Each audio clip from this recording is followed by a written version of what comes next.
बच्चों, आज इस वीडियो में हम 10वीं कक्षा के व्याकरण खंड में शामिल किए गए प्रकरण समास और उसके भेदों की चर्चा करेंगे। समास दो शब्दों से मिलकर बना है। सम जोड़ अस। यहाँ सम उपसर्ग का अर्थ है संयोग और अस धातु का अर्थ है होना। इस तरह समास का वास्तविक अर्थ हुआ संक्षेपीकरण। जैसे गंगा का जल संक्षेप में गंगा जल बन गया। इस समास रचना में दो पद हैं। पहला पद पूर्व पद और दूसरा पद उत्तर पद कहलाता है। समास को ही हम समस्त पद या सामासिक पद भी कहते हैं। इस आधार पर समास की परिभाषा होगी दो या दो से अधिक पदों के मेल से नए शब्द को बनाने की प्रक्रिया समास कहलाती है और सामासिक पदों को अलग अलग लिखने की प्रक्रिया को हम समास विग्रह कहते हैं। समास के 6 भेद हैं।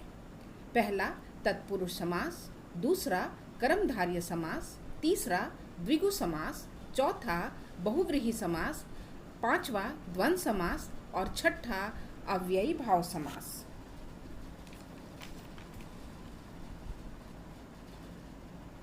तत्पुरुष समास में समस्त पद लिखते समय कारक की विभक्तियों का लोप हो जाता है। इस तरह तत्पुरुष समास के निम्नलिखित भेद हैं। जैसे कर्म तत्पुरुष सुख को प्राप्त, सुख प्राप्त। करण तत्पुरुष रेखा से अंकित, रेखांकित। संप्रदान तत्पुरुष गुरु के लिए दक्षिणा, गुरु दक्षिणा।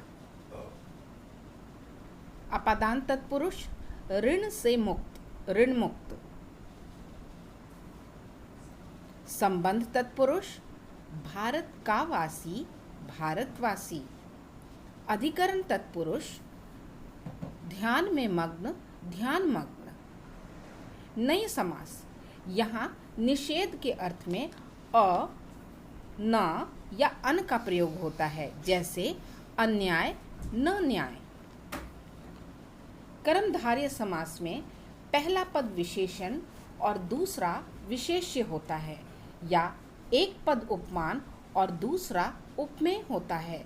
जैसे लाल है जो टोपी, लाल टोपी। चंद्र के समान मुख, चंद्रमुख। द्विगु समास में पहला पद संख्यावाची होता है। जैसे 3 लोकों का समाहार, त्रिलोक। बहुव्रीहि समास में दोनों पद मिलकर किसी तीसरे और खास संज्ञा का बोध कराते हैं। जैसे नीलकंठ, नीला है कंठ जिसका, अर्थात शिव। इसके बाद पांचवा है द्वंद्व समास। द्वंद्व समास में दोनों पद प्रधान होते हैं। विग्रह करने में दोनों पदों के बीच और, या, तथा, अथवा जैसे योजक शब्दों का प्रयोग होता है। जैसे राधा और कृष्ण, राधा कृष्ण। अव्ययी भाव समास में पूर्व पद अव्यय होता है और उत्तर पद संज्ञा या विशेषण होता है। जैसे शक्ति के अनुसार, यथाशक्ति। लेकिन इसमें अपवाद भी है। जैसे हाथों हाथ, हर घड़ी, भर पेट इत्यादि।